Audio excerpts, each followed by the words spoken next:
The rock Pollyanna is kind of a talisman of my childhood. It's the first place that you tried to swim to when you were learning to swim.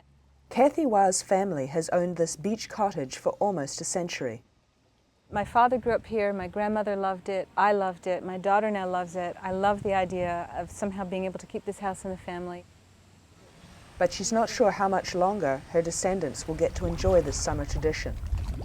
Oh, I absolutely believe that this house is threatened by sea level rising. It's just going to take a couple of feet and this house will be underwater. Kathy believes she's already seeing the signs of rising sea levels in a rock called Pollyanna.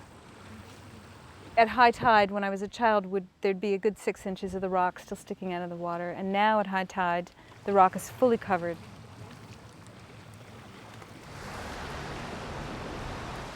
For many on the Connecticut shoreline, sea level rise is no longer an abstract theory. Town planners, builders, even homeowners are starting to consider the changing coastline when making even the smallest decisions.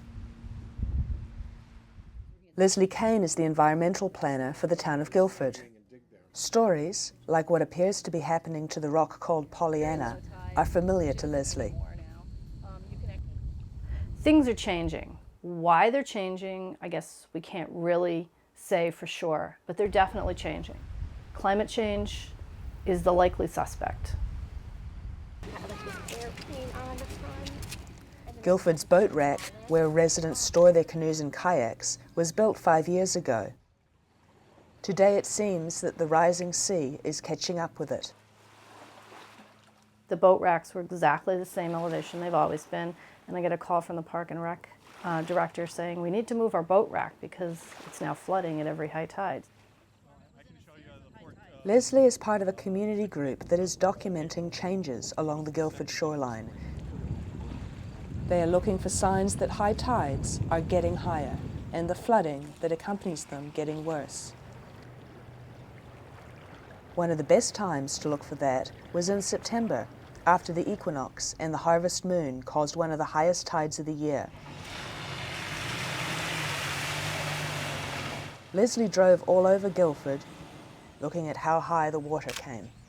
So we've seen what used to be a rare occasional event, flooding in a storm. We're seeing now flooding at every very high tide.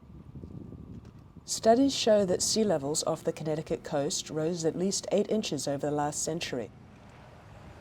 The rate of rising is accelerating, and scientists predict this trend will continue. That is making shoreline communities think more carefully about when and how they build. In Guilford, a special committee is considering the impact of sea rise on land development. Yesterday, the water was just a little bit over the road between tunnels. And some homeowners are building to withstand the kinds of hurricanes rarely seen in New England. It was designed to resist the worst type of storm that could happen on this site, which is having 4-foot waves rolling over the whole property. We know that it's going to be impacting us. We've seen it start to impact us already. So we are trying to anticipate how that's going to impact us from everyday uses to emergency issues.